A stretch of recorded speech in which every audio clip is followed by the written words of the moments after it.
Welcome to Bled Talk, the podcast where insightful conversations meet language learning. I'm your host, Samuel Bledsoe, and on this show, we dive deep into a variety of topics with fascinating guests from all walks of life. Whether you're an English learner looking to sharpen your language skills, or simply someone who enjoys thought-provoking discussions, Bled Talk is something for you. From engaging interviews to solo episodes filled with knowledge and inspiration, join us as we explore the world one conversation at a time. Get ready for a journey of learning, curiosity, and meaningful dialogues. Welcome to Bled Talk. Welcome everybody this week to Bled Talk. We have a special topic. We're going to be talking about whether or not you should be using the language learning apps, like Duolingo, Anki, or Babbel, those kind of things. And I couldn't think of a better person to have on here to talk with me about this than Hanna, because we've had a lot of really good conversations about this. We have some very strong opinions as well, and I'm excited to get into this. And I'm really happy you're here. Thank you for coming back onto the show. I'm very grateful for that. Oh yeah, me too. I was so surprised that you thought of me again, because I've got a smaller following, but yeah, supposedly people like it more. So I'm so glad. No, it's good. Well, even when people have like smaller followings, that doesn't mean that the people who follow them are smaller, right? Sometimes we have really good followers. I always tell people that I may not have a lot of people who follow me, but the people who do, I love them and they are fantastic. They always interact. It's a good thing. It's almost like a little community and family that we've kind of created. So yeah, that's what I care about. 100%. But anyway, so like I said, we're going to talk a little bit about these language learning apps. And so I guess the first question that we should discuss is, how do you feel about them in general? Just like, let's go ahead and tackle that question. How do you feel about recommending language learning apps to students who are trying to learn, whether it be English or Russian or Spanish, Portuguese, whatever it may be? Like, how do you feel about it? I love this. So like me as a language learner and as just a person myself, me growing up, we think about like how I learned how to tie my shoes, how I learned how to like ride a bike, how I learned how to braid my hair. I love self-learning. I love figuring out by myself. I don't want you to tell me how to do it. I just want to figure it out by myself. So with Spanish, I did take lessons at school, but it of course wasn't the pace that I wanted. So I'm like, I want more. I have my mom that she could help me, but I'm like, I want to do it by myself because I feel like I have that stubborn personality. So of course, I went ahead and searched what kind of apps can I download, like Spanish learning apps. Duolingo, boom.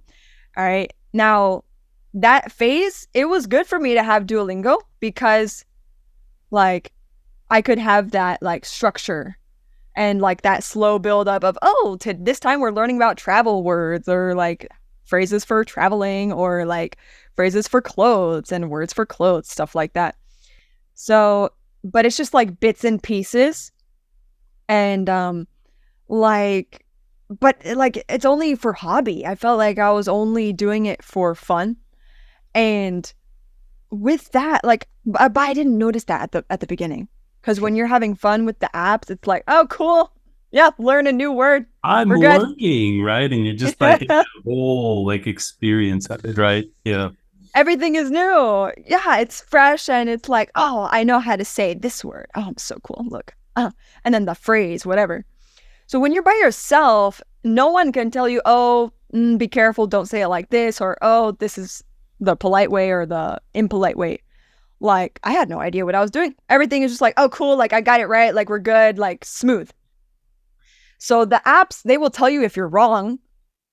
But, like, sometimes I will ask my mom, like, can I say it like this?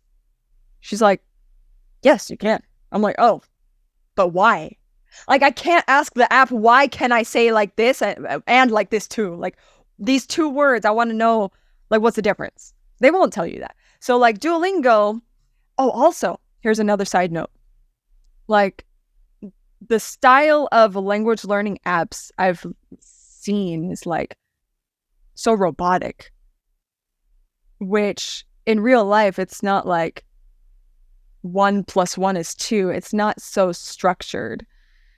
You can't expect how someone is going to respond exactly. Like, are they going to say, how are you? Or are they going to say, how's it going? Or what have you been up to? Or, it's unpredictable. And it's not like a formula. Oh, if someone says, what are you up to? Then I have to say, oh, I have been studying. This is the automatic response that I should say. And that's the one. That's the response. I was learning like that. And I'm like thinking like a formula. Like, oh, adjective, noun, time, place, adverb. I'm like thinking so critically about the structure that I cannot get any word out. And that, like, we'll talk about my Spanish experience. I was like, I felt like no progress. I really felt like stuck. There was a presentation that first year of Spanish. We had to like make a catalog of clothing. I was like, oh yeah, I've learned about clothes and stuff like that. We're good. I'm up there with my little poster. I'm like, oh, esto, algodón, $17. I'm like, but I couldn't like say like, oh, es muy casual. I couldn't like explain more. I just like knew some words and I was so stuck and heart beating so fast about like, how can I put in a sentence? Is it the noun first or the no? So what is my issue is like I didn't get a lot of input in terms of listening. Because I think back to how did I learn English? And for everyone, I think it's the same.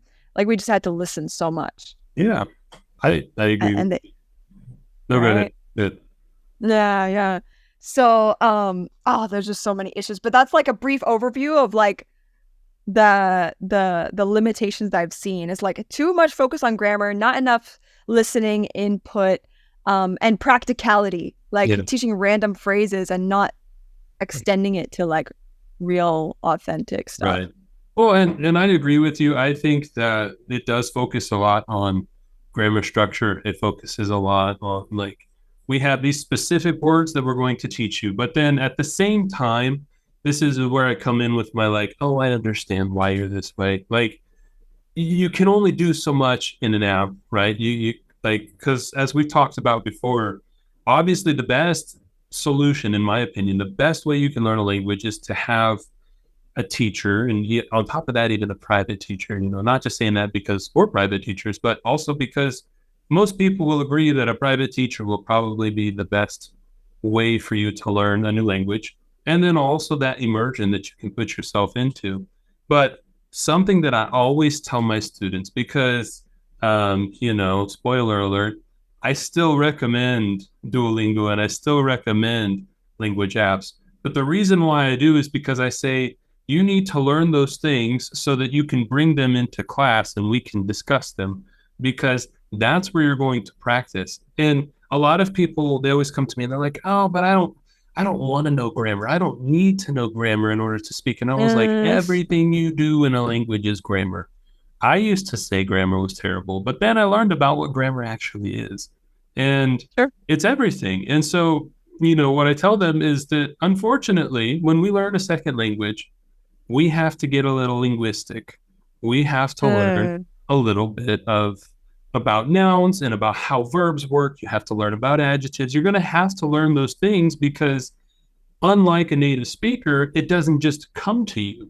And if you're unlucky and you learn a language that has a completely different sentence structure, because for us, it's, subject, verb, object, but in some other places, it could be backwards, or it could be, you have subject, object, verb, or you could have the verb first, or whatever it may be. Right. There's different structures. And so whether you like it or not, you have to learn grammar. And so I think, for me, at least in Duolingo, Anki, Babbel, all of these apps that people download and use, I think they are a good supplement or maybe like a good complement to your learning process.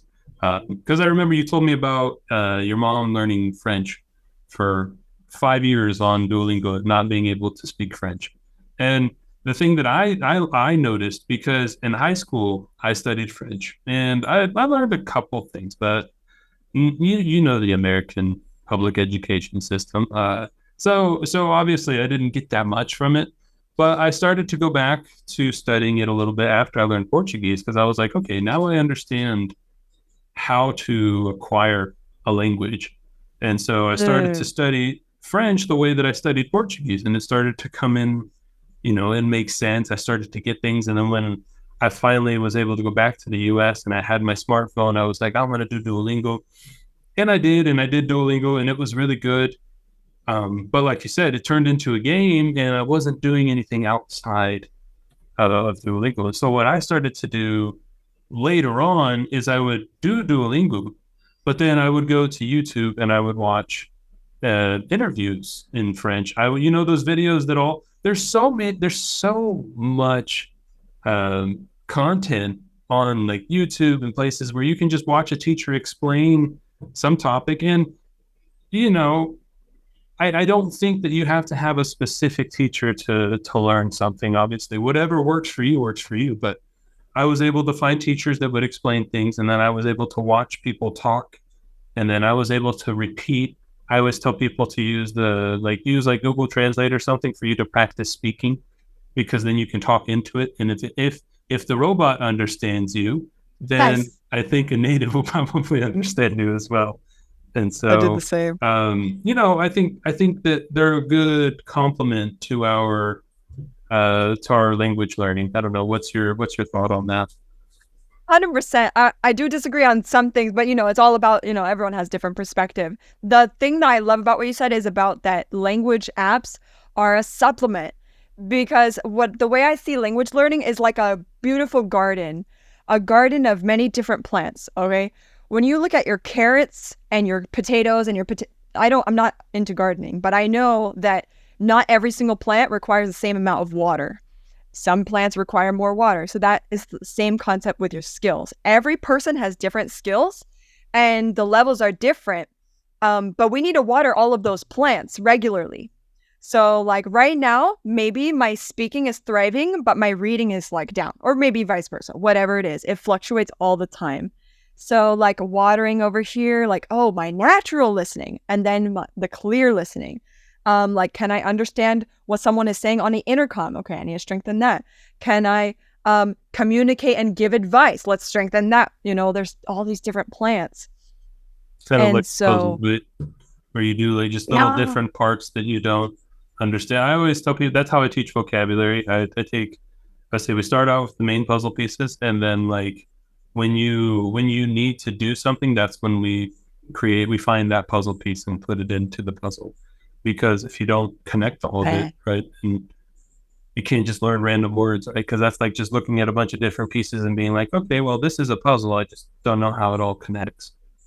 Oh, that's so true. That's a really good analogy. Like, that's something that I'm irritated with about like, I don't know. I tried Anki a little bit. I don't know. Like, I don't think I used Anki to this full ability. Anki. I don't know how people say it, but like that rote memorization, like the A B. Actually, still do that. Actually, every method has its effectiveness. Every method I feel like has its effectiveness, but like fully relying on one method, I don't feel like that will take you where you want to go. So like that flashcard method, apps that use that method, I'm like, Not a I'm huge not going to know how to use it in context. Okay, I know the right. word. I know this equals this, but I'm just going to know, like, I'm just going to think an English sentence. I'm going to be like, da, da, da, da, or, oh, yeah. And so the process is so slow because I'm translating in my head versus like if I had that flashcard set and supplemented it with like a lot of podcast listening, then I'm like, oh, I hear that word. That's from my flashcard set. Oh, yeah. Oh, okay. Now I recognize that in this context. Oh, that's interesting. I didn't know you could use it like that. And so it's like all interconnected like a web. And so that's why, for sure, that's how we can acquire the language more, like you said, acquiring it through different materials, not just totally, being stuck on that one thing. There's YouTube videos that will advocate like, oh, this learning method, do this, and this is the way. I'm like, I fell for that. I'm like, oh, yeah. Okay, Anki, yeah, we'll do that. Because, Xiaomi, what's his name? Xiaomi? That white guy who really speaks Chinese so well. He consistently references Anki. I'm like, oh, I have to download it. But is he paid to reference Anki? That's the Who thing. knows? Right. I know people who are they do a really good job at covering up that they're sponsored by somebody, but like they still like overly recommend something because I think like what you said, if most people or almost anybody who's learned a language, they know that it's not one thing. You don't do just one thing. Like a lot of times the issue with recommending Duolingo to someone, for example, because in my opinion, out of all the apps that I've ever looked at and done, I think Duolingo is probably the best.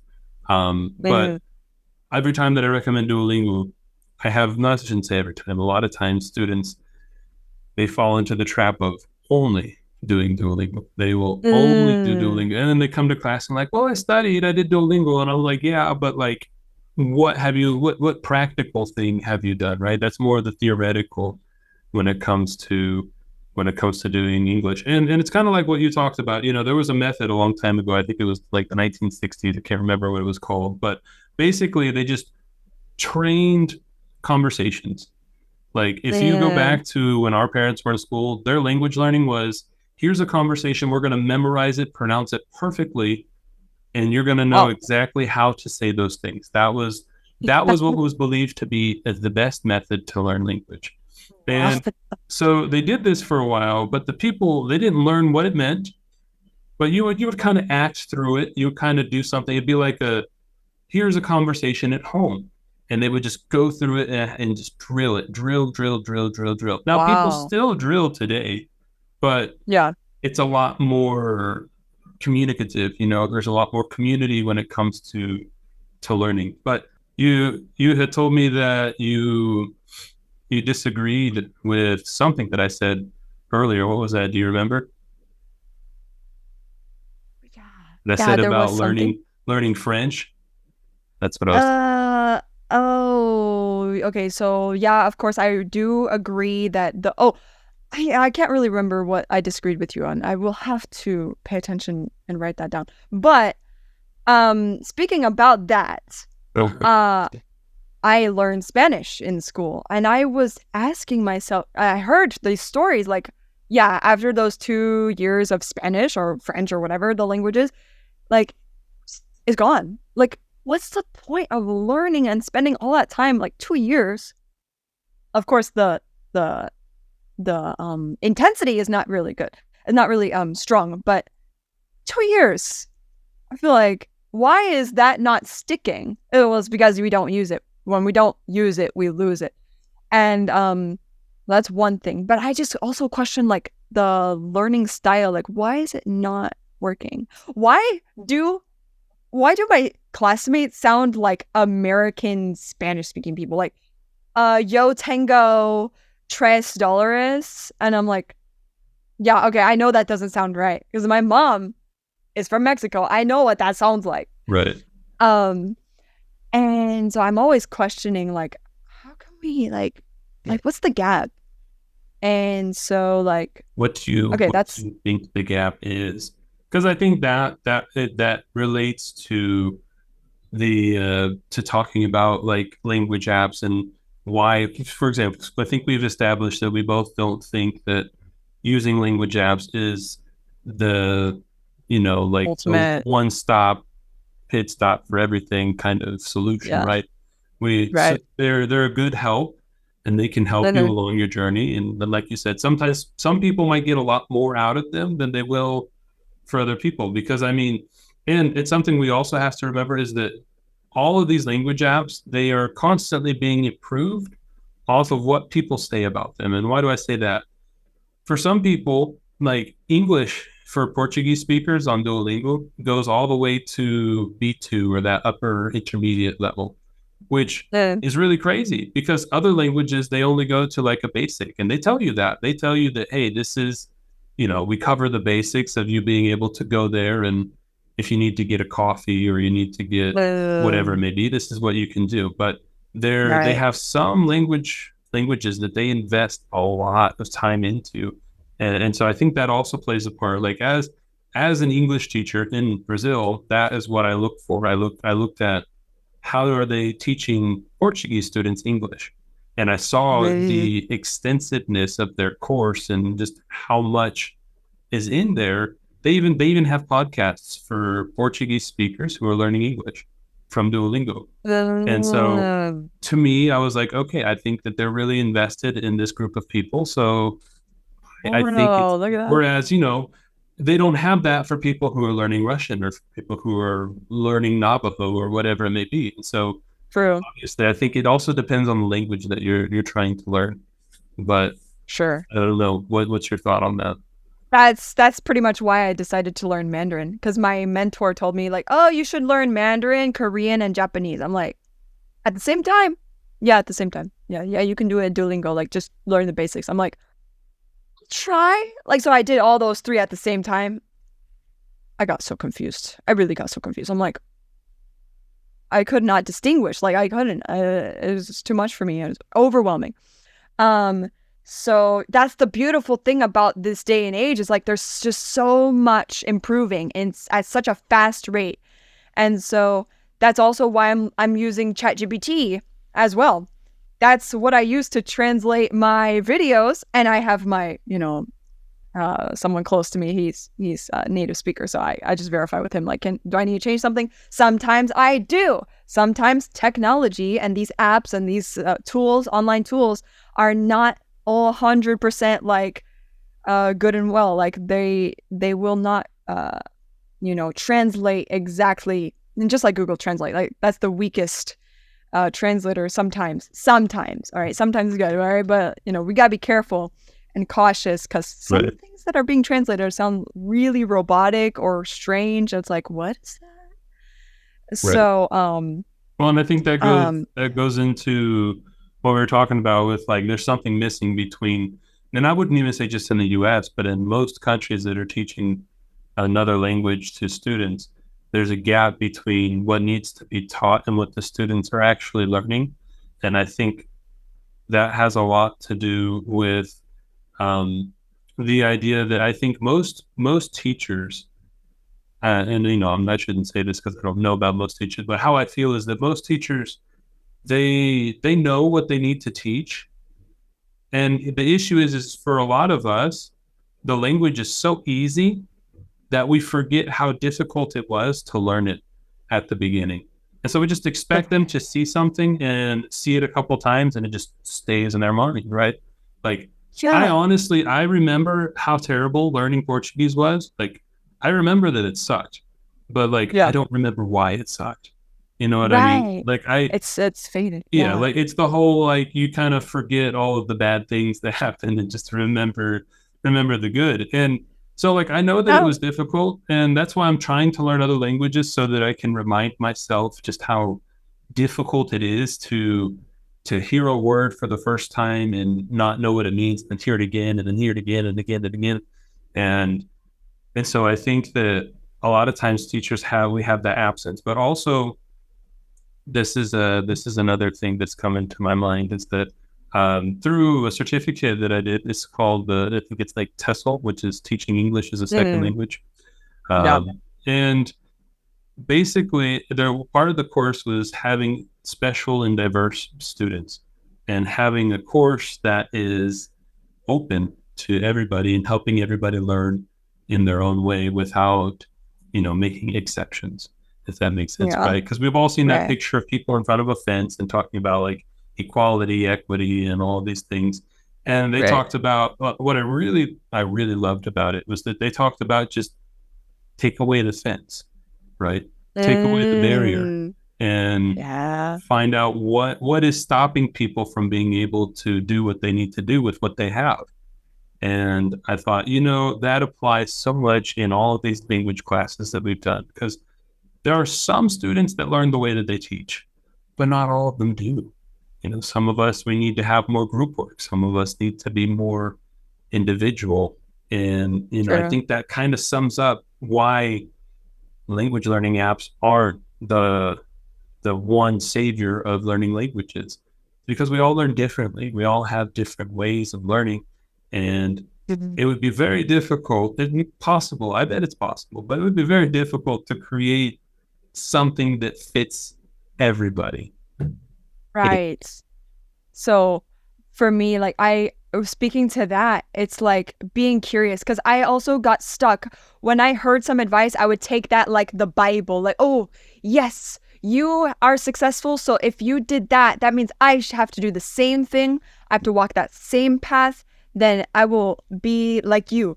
But there's different lives. Like that person probably reached fluency in 2 years just because like they had nothing else going on in their life. So then it goes back to comparing people. Like I feel so awful for my students who say, "Oh, like my friend's English is better than mine. I don't really want to talk." So because of their and I'm like, "Okay, you are not them."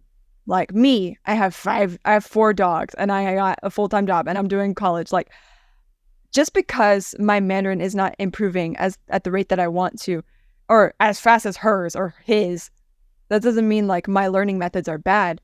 And so I just have to be in my lane, be super curious about myself. Like, oh, I've been enjoying this podcast. Why? Is it because of the topic? Is it because I'm hearing the words that I learned from my friend? Like, why? And then I'll explore more, like, get more material, just all the material I can. Like, just be super curious. And the more hungry we are for like new things, because there's so much out there, like you said, especially with those top languages, Spanish, English, Mandarin. So I'm so glad I speak all three, or to an extent. Starting to And speak up, right? starting. So yeah. Let's not let me get off my high horse. Um, I feel like that energy and being around other people who are so curious is like the best boost to just make good use of everything we can find on the internet or people around us or our environment. Yeah, everything. We just soak it up like a sponge. And as long as we're open to it, like we can receive it and put it into practice. It's a whole other thing. So yeah, it's a whole world, language learning. So just take everything with a grain of salt and just try everything. Try everything. At least try it. And you'll never lose. I think that is a perfect way to, because we're getting close to the end here, and I think that's a perfect way to close it out. Is that, you know, should you, so maybe to answer our question from the beginning, should you use them? Yeah, if you want to, there's nothing wrong with it, but obviously it's not the solution. It's not going to make you're not going to get fluent by just using your language apps. If you have the means to be able to study with a teacher, do that.